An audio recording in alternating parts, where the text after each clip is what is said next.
윤명식입니다.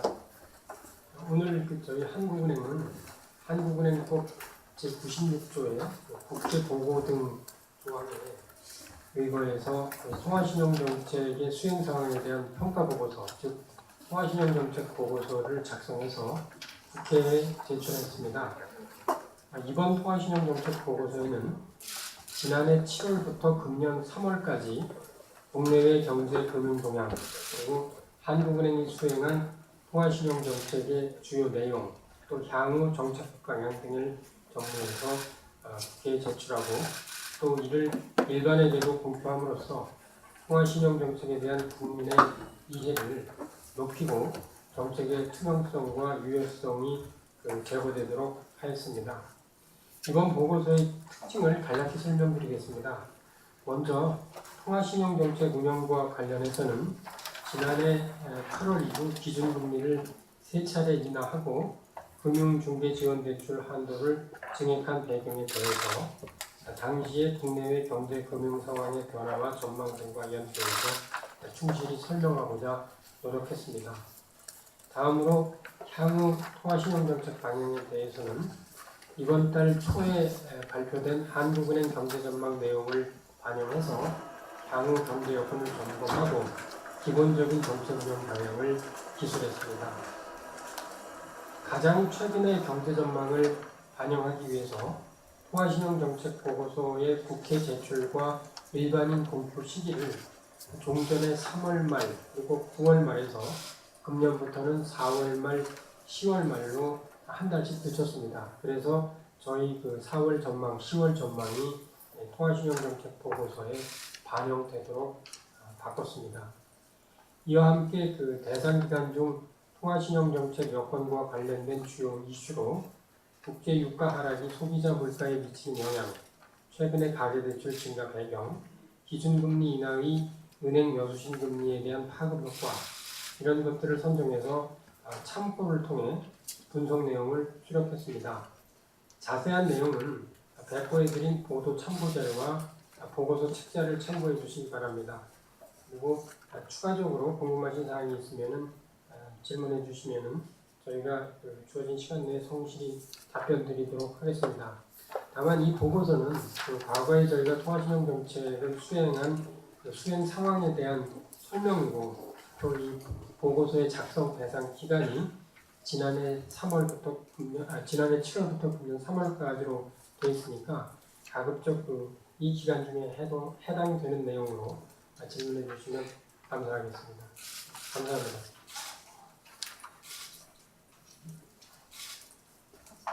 질문 있으시면 해주시죠. 지금부터 질문을 받겠습니다. 질문하실 분들은 마이크 앞으로 나오셔서 질문하시기 바랍니다. 질문하실 때 소속과 성명을 밝혀주시면 감사하겠습니다. 네, 저 연합인포엑스의 오진우 기자입니다. 참고 1-4에 나오는 우리나라 신용순환의 특징이라는 분석 들어가 있는 부분이 있는데요. 여기 보면 경기 상승기에 신용 확장이 동반될 경우 경기 변동의 증폭이 확대되며 신용이 과도하게 늘어나면 금융 안정이 저해될 수 있다라고 되어 있고, 지금이 제4순환기에 들어가 있다라고 이 표상으로 일단 나오는데, 이게 지금 어떤 국면인 건지, 그러니까 경기 상승기에 신용 확장이 동반되는 지금 사이클이라고 보시는 건지 좀 설명을 부탁드리겠습니다. 예, 거기 43페이지에 그림에 이제 우리나라의 신용순환 그림이 나와 있습니다. 여기서 이제 저희가 제4순환기에 들어온 그림을 지금 현재 이제 보실 수 있는데, 보시다시피 과거에 1순환기 또 3순환기는 이 신용 사이클의 상승 국면, 하강 국면이 뚜렷했는데, 지금 4순환기는 좀 덜 뚜렷합니다. 약간 좀 이렇게 횡보하는 그런 모습이죠. 이게 이런 상황에서 저희가 4순환기에서 이 현재 신용이 좀 스테디하게 늘다가 지난해 하반기부터 저희가 기준금리를 내리기 시작했고, 아시다시피 정부에서도 부동산 대책을 내놓으면서 LTV, DTI 규제가 일원화되고 하면서부터 가계대출이 많이 느신 것을 이제 여러분 대부분 아실 겁니다. 그래서 이제 그 제4순환기가 진폭이 크지 않다가 지난해 하반기부터는 그 위로 상승세가 나타나는 모습입니다. 그러나 이게 그 아직 초기 단계이기 때문에 과거 같은 그 커다란 상승 국면을 보이진 않는데요.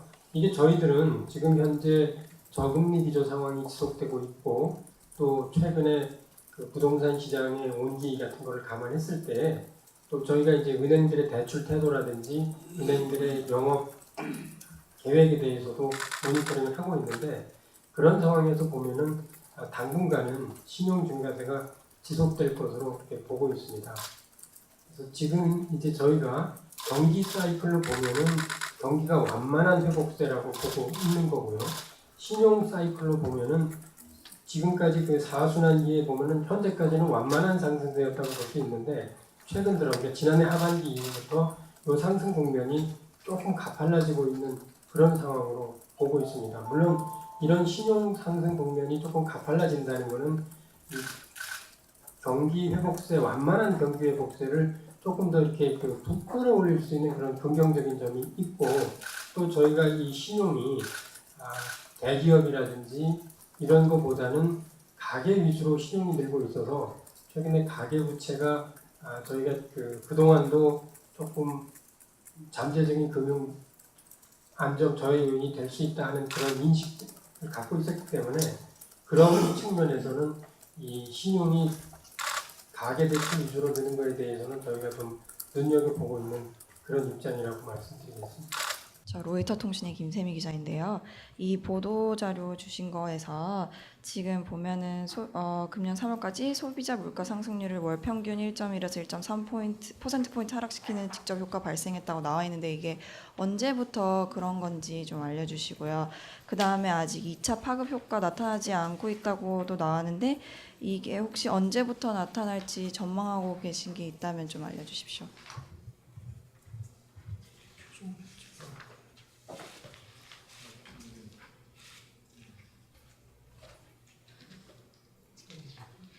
예, 그 부분은 제가 좀 확인해서 따로 말씀을 드리겠습니다.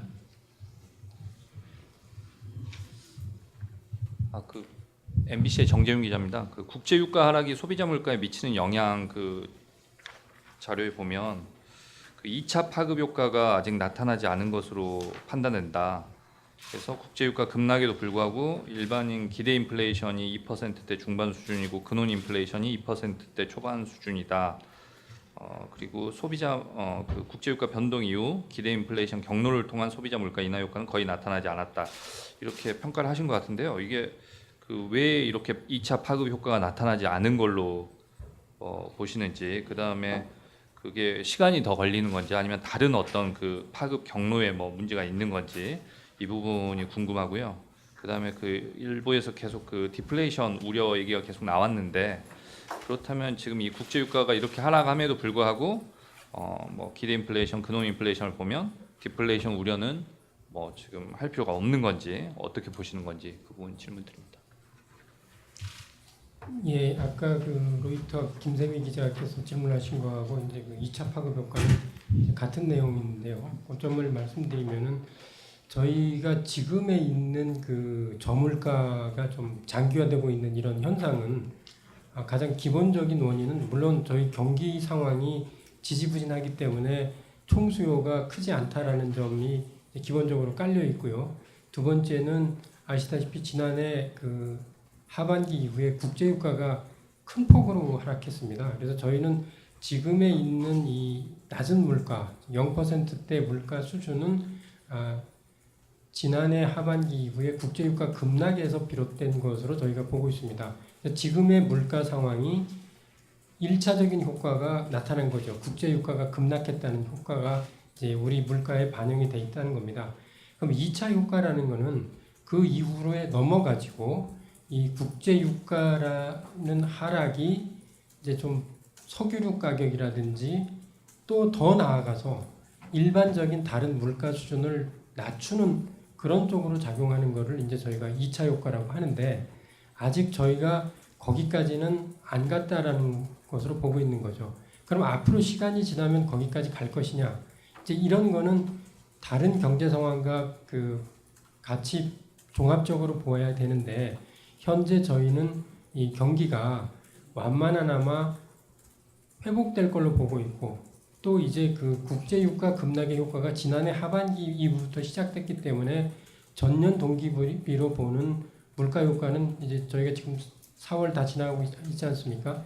그럼 하반기 곧 들어가면은 그 효과가 없어진다라는 얘기죠.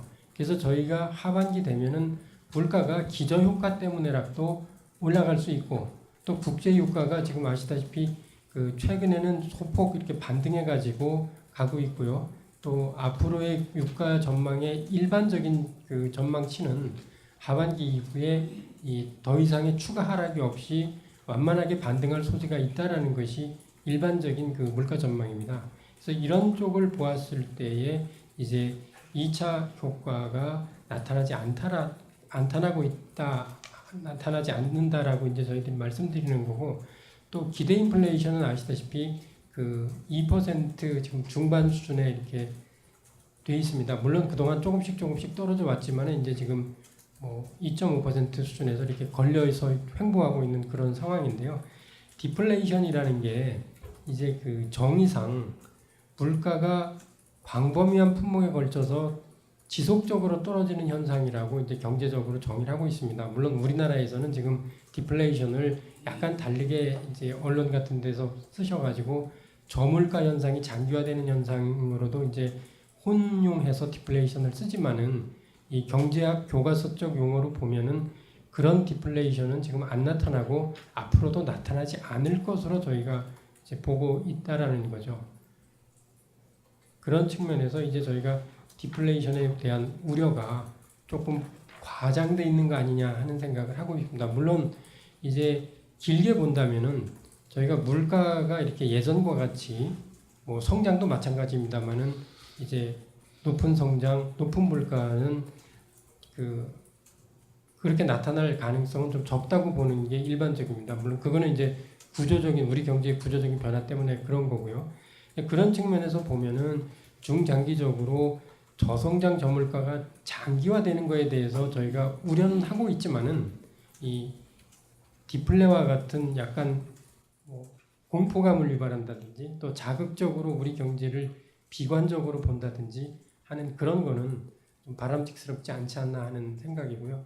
뭐 여러분들 많이 보고서 보셨겠습니다만 최근에 그 BIS의 그 같은 데서 나타난 디플레이션 비용과 같은 그런 논문을 보면은 여러분들이 디플레이션 했을 때에는 뭘 생각하냐면은 또 그 1930년대 미국의 대공황 전 세계적으로 영향을 미쳤던 그런 걸 생각하는데 그런 디플레이션이라는 거는 아주 예외적인 현상이고 그것이 나타날 가능성은 이제 말 그대로 테일 리스크입니다. 물론 가능성은 완전히 배제할 수 없지만은 아주 확률이 희박한 그런 상황이라는 거죠. 그래서 저희들이 디플레이션이라는 용어, 뭐 DA 공포 이런 얘기를 했을 때는 이게 디프레션하고 혼동되는 그런 경향이 좀 있다라는 거고 또 교과서적인 디플레이션은 이제 저희가 물가가 아까 말씀드린 것처럼 광범위한 품목으로 즉 2차 효과가 나타난 거죠. 석유류 가격을 지나가지고 다른 품목에서도 물가가 나타나는 그런 현상으로 이제 전이되는 게 이제 디플레이션인데 그런 거에 대한 우려는 조금 과장돼 있지 않나 하는 게 저희들의 생각입니다. 추가 질문 있으십니까?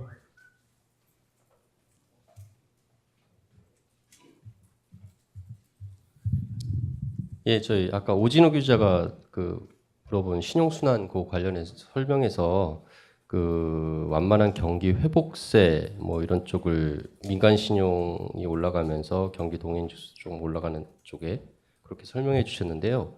지난 20일 날 박영수 부장이 발표한 금융 사이클 분석 그 측정 내용하고도 이게 거의 비슷한 데이터라고 저는 보아지는데 그때 당시에는 아무래도 좀 그 신용만 많이 늘고 이게 그 경기 쪽에 파급 효과가 좀 적은 것 같다는 쪽으로 오히려 말씀을 그 뉘앙스로 말씀을 해주셨거든요.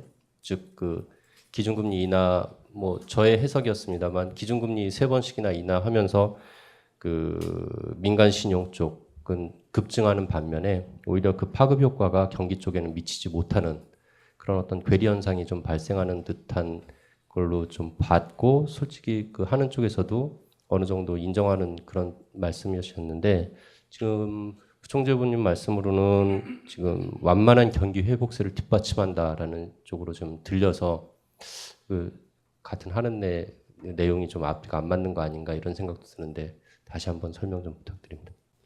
예, 이제 말의 이제 뉘앙스하고 정도 차이인데요. 제가 이제 아까 그 신용 사이클 측면에서 우리 최근에 가계 대출이 많이 늘고 중소기업 대출도 느는 것이 이제 완만한 경기 회복세를 뒷받침할 거다라는 말씀을 드렸습니다. 물론 이제 그때 이제 제가 완만한이라는 말을 이제 말씀을 드렸기 때문에 이제 그 박양수 부장이 설명했을 때 그 경기 회복을 뒷받침하는 즉 소비 투자를 이렇게 부추기는 데에 제한적이다라는 것은 과거에 예를 들어서 과거에 우리가 일반적으로 봤을 때 신용이 뭐 10%가 증가했다 하면은 소비 투자에 영향을 미쳐서 경제 성장률에 영향을 주는 정도가 과거보다는 낮아졌다는 것에 대한 인식은 뭐 같이 갖고 있는 거고요.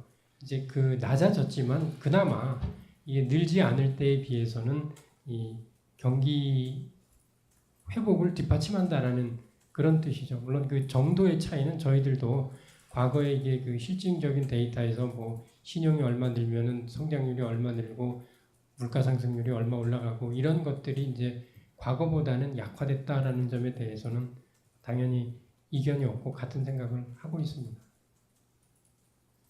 그리고 참고로 이제 그 금융 사이클하고 신용 사이클은 크게 보면 뭐 어떻게 보면 같은 개념인데 박양수 부장이 분석했던 금융 사이클은 신용뿐만이 아니라 다른 여러 가지 금융 변수들, 뭐 가격이라든지 이 위험 스프레드라든지 또 가격이라는 게 이제 금리, 주가, 환율 이런 측면보다 더 광범위한 그 금융 지표들을 분석해서 사이클을 본 거고요. 저희는 이제 그 금융 중에서 이제 가계 신용, 기업 신용 이런 그 민간 신용을 만을 따로 떼가지고 본 겁니다. 블룸버그 이지연입니다. 아까 이미 많이 나왔던 질문 하나만 표현 좀 다시 부탁드리려고 하는데요. 그러니까 그 석유류의 소비자 물가에서 2차 파급 효과가 나타날지 안 나타날지를 모니터링 하신다는 건지 아니면은 말씀하셨듯이 그 석유류가 하반기부터는 좀 완만하게 상승하고 경기가 회복될 것으로 보이기 때문에 2차 파급 효과는 나타날 가능성이 좀 적다고 보시는 건지 이거 좀 구분해서 설명 부탁드립니다. 예. 2차 파급 효과가 이제 저희들이 판단하고 있는 건 아직까지 나타나지 않고 있고 또 나타날 가능성은 적다라는 거죠. 그런데 이제 그 가능성이 적다라는 거는 확률상으로 뭐 아까 테일 리스크라는 말을 제가 말씀드렸습니다만 완전히 배제할 수는 없기 때문에 그런 가능성에도 유의하고 있다라는 그런 겁니다.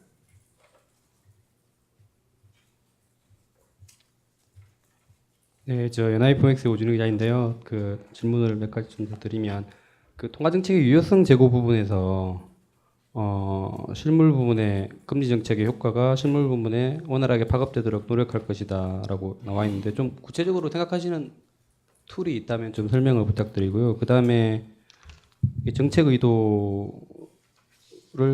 그 시장 참가자의 인식을 공유함으로써 투명성과 예측성을 높여나갈 것이다라고 되어 있는데 이게 시장과의 소통에 그동안 좀 문제가 있었다면 어떤 부분에서 문제가 있었다고 보시는지랑 그리고 좀 어떻게 개선해 나가는 구체적인 방안을 좀 생각하시는 게 있는지 대답 부탁드리겠습니다.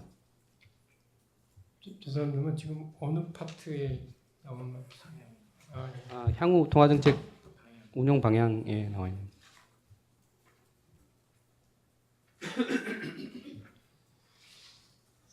예.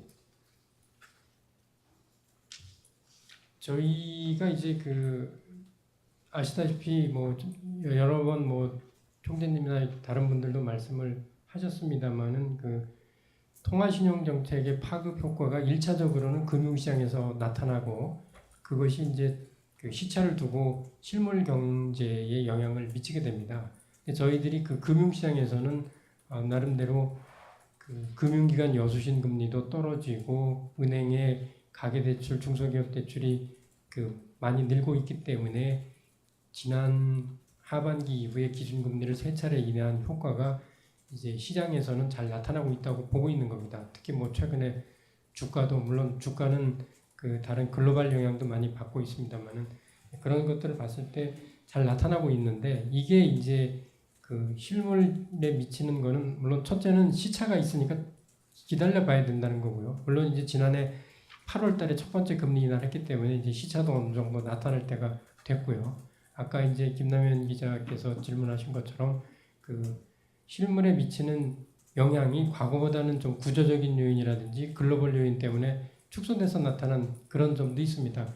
그럼에도 불구하고 이제 저희 한국은행 입장에서는 그런 기준금리 인하나 금융중개지원대출 확대나 이런 완화적인 통화정책을 썼기 때문에 이게 금융시장의 파급 효과를 넘어서 이제 실물 소비 투자에도 영향을 줘야 되겠다. 주는 것이 바람직하고 그거를 그렇게 되도록 노력해야 되겠다 하는 이제 그런 표현입니다. 물론 뭐 어떻게 노력하느냐 이거는 사실 이제 그 효과가 제약되는 게 이제 구조적인 요인, 글로벌 요인이 있기 때문에 쉽게 되진 않습니다. 그래서 이제 저희가 뭐 흔히 구조 개혁도 필요하다라고 하는 이야기가 사실 구조 개혁이 되면은 그만큼 이제 그 실물 시장의 어떤 유연성이나 탄력성이 높아지기 때문에 그 금융시장에서 나타나는 효과들이 실물 시장, 소비 투자에 더 영향을 미칠 가능성이 더 커지기 때문에 이제 저희가 구조 개혁, 물론 성장 잠재력 확충이라는 보다 더 큰 그 목적이 있지만은 통화신용 정책의 유효성을 제고하는 측면에서도 구조 개혁이 바람직하다라는 얘기를 저희가 하고요. 또 한 가지는 저희가 이제 그 기대 경로를 통해서 작동하게 하는 겁니다. 최근에 이제 그 가계의 기대심리나 기업의 기대심리, CSI나 BSI가 조금 좋아졌는데요.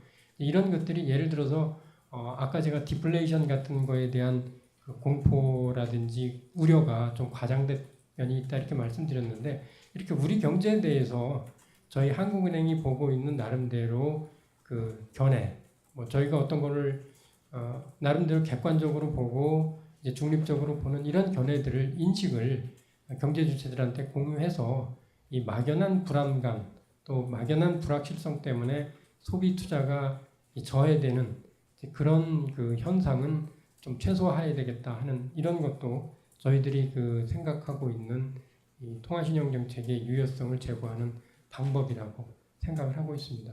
소통이라는 것도 이제 이런 측면에서 저희가 소통을 하고 있는 것이죠.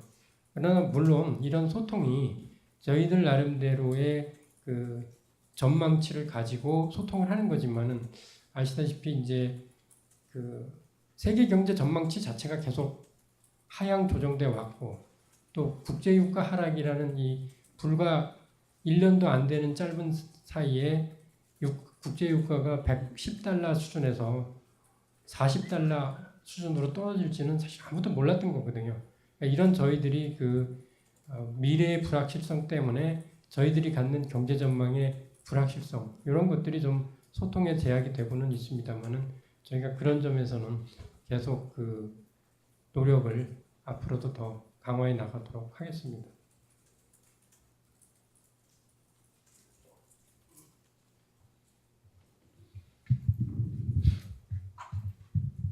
저희 71페이지 보면 공동검사 실시 현황 올해 한 번, 그 은행 한 번, 금융투자 한 번, 종합감사 한 번씩 한 걸로 나와 있는데요.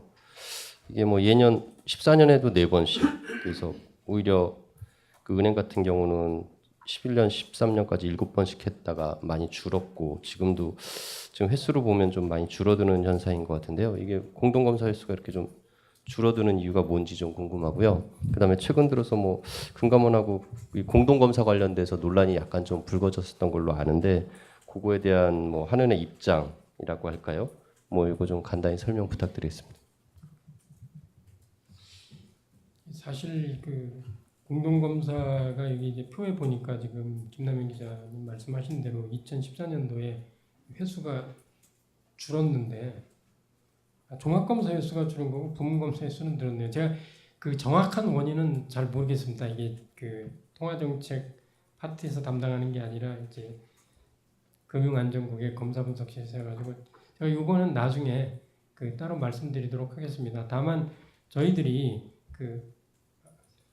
제가 조금 보완 설명드리면은 공동검사 초점이 약간 좀 바뀐 걸로 알고 있습니다. 그러니까 은행이나 금융투자회사에 대한 종합 검사를 종전에 이제 중점적으로 하다가 작년부터는 이제 부문 검사를 중심으로 검사 초점이 조금 바뀐 걸로 그렇게 이해를 해주시면 되겠습니다. 예, 그리고 이제 지금 우리 화 국장께서 말씀해 주셨는데 그런 종합검사 대신에 부문검사로 간다는 게 이제 아까 감독원하고 뭐 이야기 있었는데 전체적으로 저희가 금융기관들의 수검 부담을 줄이려는 노력은 계속 저희 한국은행도 해왔고 금감원도 해온 걸로 알고 있습니다. 그래서 이런 종합검사, 그러니까 우리가 모든 부분에 대해서 보는 것보다는 특별히 통화신용정책의 수행과 관련된 특정 부문만 보는 부문검사로 전환하는 그런 것도 전반적인 그런 노력의 일환이 아닌가 하는 이제 말씀을 드리고요. 앞으로도 이런 점은 뭐 금감원이나 한국은행 전부 금융기관의 수검 부담을 가급적 줄이고 실효성을 제고해가지고 원하는 공동검사의 목적을 효율성 있게 달성하도록 그런 노력은 지속해 나갈 거라는 말씀을 드리겠습니다. 추가 질문이 없으시면 이것으로서 설명회를 마치도록 하겠습니다. 예, 감사합니다.